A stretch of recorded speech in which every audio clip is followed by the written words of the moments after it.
Un de vos sujets de désaccord, on est en train de le voir, c'est la question de l'immigration. Marine Le Pen propose un moratoire sur l'immigration, par Emmanuel Macron.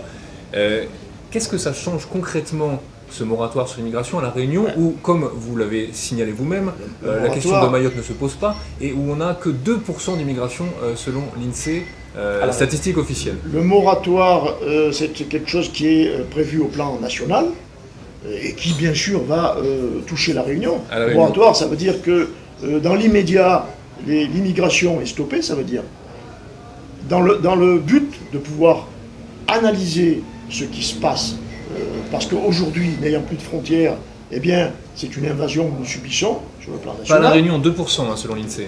Oui, non, pas La Réunion, mais sur le plan national, elle est bien obligée de prendre une mesure nationale.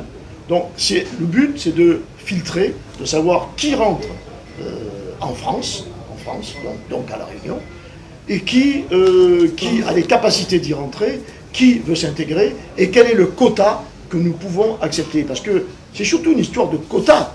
À partir du moment où vous avez 6 millions de chômeurs, 9 millions de personnes qui vivent en dessous du seuil de pauvreté, on ne peut pas continuer à laisser la France envahie par Mme Merkel, puisque c'est elle qui fixe les quotas pour l'Europe.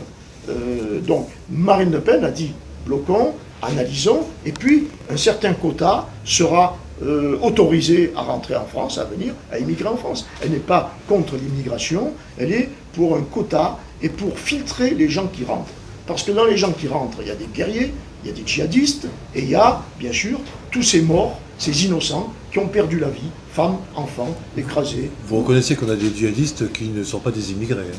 Oui, mais bien sûr qu'il y en a qui ne sont pas des immigrés. Mais qui les forme, ces gens-là? Ce sont bien d'autres islamistes radicaux.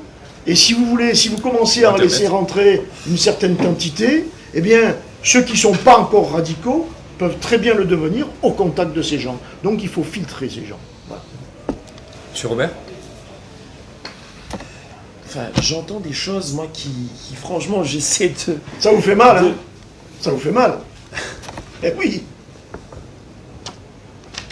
Franchement, vous me faites pitié plutôt, excusez-moi de vous dire. Vraiment, hein? Et franchement, je vous dis très sincèrement, parce que moi j'ai toujours l'habitude de dire ce que je pense. Vous voyez, si par exemple Marine Le Pen arrive en tête ici à La Réunion, je me poserais vraiment beaucoup de questions. Vraiment. Vous aviez même dit que vous partiriez à l'île Maurice. Vous exilez avec votre pognon. Souvenez-vous, c'est vous qui l'avez dit. Lu dans la presse. Mais je vais vous dire, vous allez partir à l'île Maurice. Là, vous êtes en train de parler de moi. Je vais quand même vous dire quelque chose d'important. Vous savez, je fais ce que je veux de ma vie. Et je vous en félicite. Et je fais ce que je veux de mon argent. Parce que je ne l'ai pas volé. Je l'ai eu à la sueur de mon front. Je n'ai jamais dit ça. Donc calmez-vous sur ce qui m'appartient de façon personnelle et privée. Je n'ai jamais dit ça. Maintenant, pour La Réunion. À La Réunion, il y a toujours eu ce lien fort avec les oreilles, les Chinois, les Arabes, les Tamouls, les Malbars, les Yab. Tous, nous nous entendons superbement bien. Et ça serait pour moi une véritable catastrophe. Ça serait non pas un coup de canif dans notre vivre ensemble, ça serait pire que ça. Ça serait une destruction de notre vivre ensemble si Marine Le Pen arrivait au pouvoir. Parce que lorsqu'on entend ces propos que je qualifie de racistes, qu'on le veuille ou pas, ces propos de haine, qu'on le veuille ou pas entendre ce mot qui gêne, mais c'est une réalité. Et c'est pour ça que c'est même plus de l'énervement. Je pense que dans d'autres circonstances, je me serais énervé et peut-être emporté. Là, j'ai ce qu'on appelle, au fond de moi, une terrible peur, un terrible stress, parce que j'aime tellement, je suis né à La Réunion, j'ai grandi à La Réunion, je suis parti en métropole, suivre des formations en métropole. Donc en quelque sorte, la France m'a aidé à me former. Je suis revenu avec des capacités supplémentaires que peut-être j'aurais pas pu acquérir ici. Tout ça, c'est bien la France, c'est bien l'Europe. Et quand je vois qu'on a envie de diviser les Français, diviser les Réunionnais. Mais on entend des choses sur la radio, mais ça relève de... des fois, je me dis, mais c'est pas possible. Je ne vais pas faire de pub pour des radios, mais il y a une radio que j'apprécie, que j'écoute souvent. Ça m'arrive ces derniers temps d'éteindre la radio parce que j'entends des choses, mais qui me dit, mais je dis, c'est pas possible, c'est pas un Réunionnais, il rigole. Il ne veut pas entendre la voix du peuple. Il rigole. Il préfère éteindre la radio qu'écouter la voix du peuple. Mais c'est pas ça. C'est grave, ça, c'est pas je dis. Descendez de votre nuage. Je revenez suis pas sur un nuage. Revenez auprès de ceux qui Ce que je veux vous dire, c'est que oui, nos politiques ont commis des erreurs, à droite ou à gauche. Ils ont abusé. Oui, c'est une réalité. Oui, les Réunionnais sont en colère. Oui, ils détestent les politiques à La Réunion. C'est une réalité. Je l'ai vu, ressenti, entendu, vécu. Là, ces derniers temps. Vous le reconnaissez et je vous remercie. Mais je l'ai toujours reconnu. C'est pas une première, je l'ai déjà dit. Donc il faut changer. Mais ce n'est pas pour autant qu'il faut tomber dans cette politique de haine, cette politique de racisme, cette politique de destruction massive. Moi, je ne peux pas appeler ça autrement, de destruction massive, de destruction de la France. Sortir de l'Europe, avoir notre propre franc, par exemple. Est-ce que les Réunionnais ou les Français savent que demain, si par exemple, avec 1 000 €, ils peuvent payer, par exemple, 6 billets d'avion pour aller à Maurice. Demain, ils vont payer 1,5 billet d'avion pour aller à Maurice. Avec les mêmes 1 000 €. Ils vont perdre du pouvoir d'achat. C'est une réalité. Ça ne veut pas dire que je considère, je reviens sur l'Europe parce que c'est un sujet central. Ça ne veut pas dire qu'aujourd'hui, ce que l'Europe fait est totalement bien.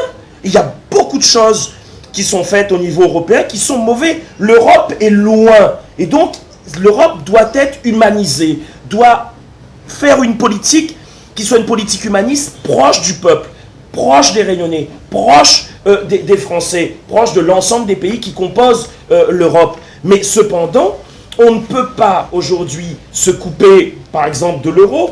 On va pousser les entreprises à s'exporter, en tout cas à aller ailleurs. On va amener les capitaux hors de France. On va appauvrir notre pays. Comment je peux soutenir cette politique? J'ai 3 enfants. Je ne parle pas de la politique, je ne parle pas de mon mandat. Demain, je ne fais plus de politique, c'est pas grave. Je pense que les Réunionnais le savent, ce que je dis. C'est pas grave, je ferai autre chose, autrement, etc., etc. Mais quand je pense, j'ai 3 fils, un qui étudie en métropole, donc payé des formations, payé aussi par l'Europe, par la France, etc. C'est un Français. J'ai un autre qui est en 6e. J'ai un autre qui est à la maternelle. Comment je peux aujourd'hui cautionner la sortie de l'euro et la sortie de l'Europe? Je ne peux pas. Ça serait comme si je mettais une arme sur la tempe de mes enfants et que je tirais une balle. Mais c'est inimaginaire, impensable. Ce monsieur a des petits-enfants, il dit qu'il est d'accord avec ça. Je ne peux pas comprendre, ça me dépasse. Il va vous répondre. Juste une petite minute. Alors, d'abord, concernant l'Europe, on est obligé d'y revenir, l'euro et le franc. L'euro et le franc. Vous avez vu que le Royaume-Uni s'en sort très bien avec sa livre et son euro. La France fera de même. Mais ils ne sont pas allés. Et fonctionnera. Ils ne sont pas allés dans l'euro. Donc c'est normal que ça se passe bien. Lorsqu'il dit, c'est un menteur, que la vie va augmenter, non. Une baguette de pain coûte 1 €, elle coûtera demain 1 franc. Mais c'est faux. Mais c'est faux. Vous êtes un menteur, monsieur Thierry Robert. Mais c'est pas grave. Totalement faux. Vous avez le droit de mentir au peuple. C'est faux. Vous avez toujours menti. Vous avez menti quand vous avez dit que monsieur François Hollande nous redonnerait du travail, etc. Vous avez menti. Je précise quand même que 72% des Réunionnais ont voté François Hollande. Hein. Donc vous méprisez 72% des Réunionnais alors. Pas Merci du tout, parce qu'aujourd'hui ils vont voter 72% Marine. Donc je ne stigmatise pas ces gens-là. Ne vous inquiétez pas, laissez venir. Le prochain tour, c'est pour tout de suite. Je veux parler aussi. Vous avez dit, l'Europe fait des choses mal. Enfin, vous le reconnaissez. Mais pour rattraper ce que fait mal l'Europe, eh bien, figurez-vous qu'il faut renégocier les traités. Et ça, vous ne l'obtiendrez pas, monsieur Thierry Robert, parce que les traités, il faut que ce soit renégocié à l'unanimité. Cette Europe, elle est immuable. Dans les règles, dès le départ, ça a été faussé. On a volé le référendum en 1985 aux Français, en 2005 aux Français, vous le savez parfaitement. Puisque M. Nicolas Sarkozy, 2 ans après, a fait passer à l'Assemblée nationale le rejet qui avait été fait par les Français à 55%, donc on leur a volé ce référendum, on a revolé la voix du peuple. Donc l'Europe fait mal, oui, mais on ne peut pas la rectifier. Et M. Macron ne la rectifiera pas. Il obéira simplement, parce que ce sont les banquiers qui mènent cette Europe, et ce sont les multinationales et les lobbies. Vous le savez comme moi, mais vous ne voulez pas le dire. Vous avez dit aussi que les études de vos enfants sont payées par l'Europe et par la France. Non, monsieur, elles sont payées que par les Français. Et on perd de l'argent au passage, de l'argent que l'on donne à l'Europe, qui normalement... Et les formations à La Réunion, c'est pas payé par l'Europe? Qui devrait être... Les formations à La Réunion, c'est pas payé par l'Europe? Qui devrait être, laissez-moi finir, utilisées par justement les pays faibles de l'Europe. Prenez un seul cas, un exemple, la Grèce. Est-ce que les Grecs ont vu un jour la couleur de cet argent? Non. Merci d'aborder la question de la Grèce. Vous savez qui a récupéré cet argent en Grèce? Ce sont les banquiers qui étaient en faillite. Autrement dit, nous payons chaque année de l'argent en Grèce. Il y a 2 ans, nous avons remis de l'argent au pot, l'an dernier, en 2016, on a remis de l'argent au pot pour la Grèce. Et cet argent a été récupéré par les banquiers. La Grèce n'en a pas vu la couleur. L'économie grecque ne remonte pas. Autrement dit, nous cotisons à fond perdu pour des pays qu'on voulait relever et qui ne se relèvent pas. Voilà, ça c'est ce que les Réunionnais payent, parce que nous aussi, nous payons à travers nos impôts. Et en parlant des impôts, je vous signale que la dette qui était sous Mitterrand de 800 milliards d'impôts, qui est passée à 1200 milliards d'impôts sous M. Chirac, à 1800 milliards d'impôts sous M. Sarkozy, à 2250 milliards d'impôts grâce à votre candidat que vous avez soutenu, M. François Hollande, 2250 comme 72% des Réunionnais.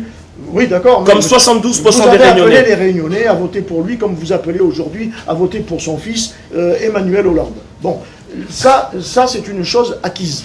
Mais nous payons, pour revenir aux impôts, l'ensemble de l'enveloppe des impôts sur le revenu. L'ensemble, 44 milliards d'euros. C'est donné directement en fin d'année aux banquiers. Pourquoi? Pour payer exclusivement les intérêts sur la dette.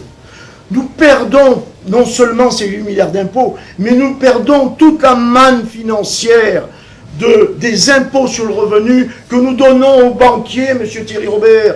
C'est grave, ça. C'est gravissime. Mais vous pouvez dire ce que vous voulez. Je vais rajouter. Vous pouvez dire ce que vous voulez. Nous le perdons. Et il faut dire stop à l'escalade de cette dette. Or, M. Macron, lui, est favorable. Parce que M. Macron, c'est aussi non seulement le fils spirituel de Hollande, mais c'est aussi, est-ce que vous avez un autre argument? Le pion des banquiers de M. Rothschild. À partir de là, lui, cette Europe, ça lui convient, c'est le pion de M. Rothschild. C'est M. Rothschild qui nous prend cet argent chaque année, l'ensemble de l'enveloppe d'impôt sur le revenu. Je vais juste dire une chose. Non, mais justement, sur ce point, l'endettement, la dette de la France, oui, c'est un point de débat national dans la campagne présidentielle qui est important. Donc je voudrais que M.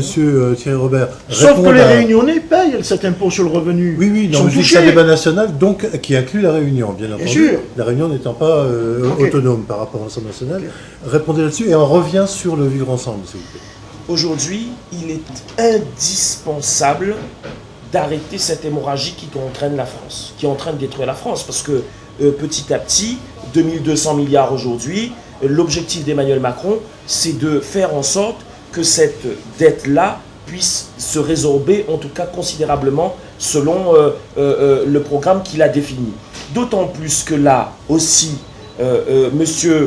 Autobrook est contradictoire, l'Europe a imposé aussi des seuils à ne pas être dépassés. Donc en sortant de l'Europe, non seulement il faudra régler ce qu'il y a à régler, parce qu'on ne va pas sortir non plus de cette façon-là, mais au-delà de cela, il y a une volonté d'Emmanuel Macron d'avoir une politique équilibrée juste du social, du développement économique, mais de la vraie responsabilité de la raison pour essayer de freiner les dépenses publiques. Par exemple, 15 milliards d'euros seulement sur les dépenses de l'État. Donc ça, c'est une réalité, ça, c'est une vraie volonté. Mais C'est ça, une c'est le volonté forte. programme de Marine. C'est elle qui a dit on réduit par 2 le nombre de députés, le nombre de En sénateurs. fait, si Marine n'existait pas, il aurait fallu la créer alors. Eh bien, moi, je suis Hein? content qu'il copie. C'est une sainte, c'est Dieu qui est descendu sur terre. Je suis Mais content arrêtez. que M. Macron Oh là. copie les idées de Marine. C'est Dieu qui est Elle l'a- descendu sur terre. Elle l'a dans son programme depuis des années, réduire par 2 le nombre Mais de je vais députés, juste de dire un truc. sénateurs. Ouais, tout à l'heure, il y a un élément que je voulais aborder.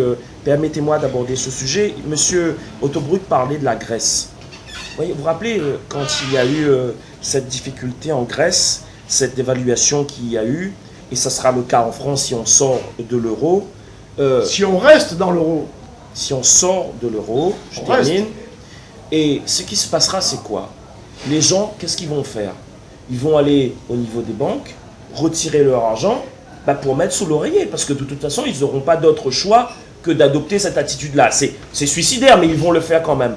À un moment donné, ils ne pouvaient pas retirer plus de, je sais pas, 50 euros ou 100 euros dans les gabiers. C'est-à-dire que cette situation de la Grèce-là, c'est une situation qui nous pend au nez si demain on applique la politique de Marine Le Pen. Alors, je ne sais pas comment je peux faire pour essayer de me faire comprendre. Je me sens, je ne vous cache pas, parce que moi j'ai toujours l'habitude de dire ce que je pense et je tiens un discours de vérité aux gens. Mais je me sens démuni parce qu'il y a tellement de mensonges qui sont proférés qu'à un moment donné, j'ai l'impression que plus les mensonges sont gros, plus ça passe. Mais c'est inquiétant. Et moi, je demande vraiment aux Réunionnais d'avoir un sursaut, quoi, parce que je ne sais pas où on va. je veux répondre sur ce point précis. Sur ce point précis, la dette ne peut que plaire à M. Macron, puisqu'il est banquier, financé par un banquier, et que donc, si nous donnons des gros intérêts aux banquiers, il ne peut être que satisfait. Ça, c'est le premier point. Le deuxième point, M. Paul Krugman, c'est pas moi qui le dis, c'est pas Marine, prix Nobel d'économie, a dit « La plus grosse erreur de l'Union européenne fut l'instauration de l'euro. » Prix Nobel d'économie. Deuxièmement, l'éclatement de l'Europe, selon Sigmar Gabriel, vous le connaissez, ministre de l'économie allemande. C'est pas n'importe qui. Et lui, il dit, il vous rejoint. Il dit, ne laissez pas toutes vos économies sur des comptes libellés en euros. Il sait que cette Europe va éclater. Il n'est plus impensable, c'est lui qui dit, hein, qu'elle puisse éclater. Oui, ça, ce sont des économistes, des vrais ministres de l'économie allemande. Les économistes, on dit totalement le contraire aussi. On dit ce qu'on veut. Ah ben oui, ben les économistes que l'on paye, les petits économistes de quartier que l'on paye pour faire peur. Mais quand cette Europe va éclater, vous allez porter cette responsabilité. Monsieur Thierry Robert, vous la porterez parce que là aujourd'hui, vous incitez les gens à rester dans cette Europe. Vous êtes populiste. Au lieu d'en sortir, démagogue, menteur. Au lieu d'en sortir clairement, gentiment, comme le fait le Royaume-Uni, vous attendez que cette Europe explose. Comme le dit M. Sigmar Gabriel, ministre de l'économie allemande.